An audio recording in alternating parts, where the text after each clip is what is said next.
Ay, Kuya Neil, go ahead. Salamat Kuya Aaron. Muling napatunayan ng National Capital Region Command, NCRCOM ang pagpapagting ng Task Force ZOP o honest, orderly, and peaceful elections na naidaos na matiwasay dito sa Kalakhang, Maynila ng mga pinagsanib na pwersa ng kasundaluhan at kapulisan upang mapanatili ang maayos at mapayapa ang nagdaang eleksyon. Ito ay matapos bumaba ang porsyento ng election-related violence hinggil sa nagdaang barangay at sangguniang kabataan elections. Ayon sa nakapagsalita ng NCRCOM na ating nakapanayam kani-kanina lamang, Lieutenant Colonel Arman Rico, may mga nangyalang election-related violence ngunit masigit na mababa kumpara sa mga nagdaang eleksyon. Kuya Aaron, saksi ang inyong lingkod sa ginawang pagbisita mismo ng kanilang Commander Major General Arthur I. Tabacaro ang Forces of the Philippines sa iba't ibang force precinct dito sa Kalakhang, Maynila upang mismong makita ang mga kasundaluhan habang ginagampanan ang kanilang tungkulin sa mismong araw ng eleksyon. Pinapukayan at pinasalamatan naman niya ang mga guro, sundalo, pulis, maging sa ating mga kasamahan sa media na naging kabahagi hinggil sa mapayapa at malinis na eleksyon. Mula dito sa NCRCOM, ito po ang inyong Colonel Kawal Patrol, DWD ang inyong naging tagapagbalita.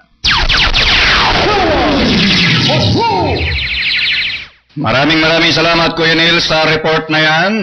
Tuloy-tuloy po tayo mga kaibigan. Ito po ay kaugnay ng Bagyong Juan. Ano nga itong Bagyong Juan marami hong lesson na dapat tayong matutunan. At yan din po ang sinabi ng Pangulong Pinoy. Pwede daw pong makunan ng leksyon ang nagdaang bagyo. Ito pong si Bagyong Juan. Nanawagan ng kaalyado ni Pangulong Benigno Noynoy Aquino III na si Senator Ralph Recto sa pamahalaan na pag-aralang mabuti ang epekto ng pinsalang idinulot ng Bagyong Juan sa pambansang pondo ng gobyerno para sa susunod na taon.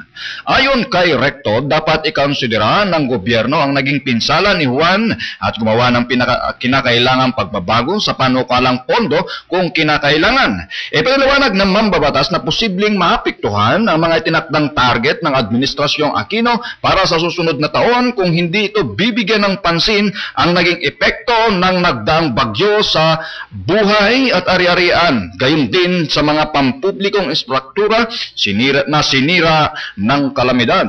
Batay sa mga ulat, umaabot sa mahigit kumulang na 7 bilyong piso ang pinsalang idinulot ng Bagyong Juan sa mga lugar na lubhang sinalanta nito sa Northern Luzon.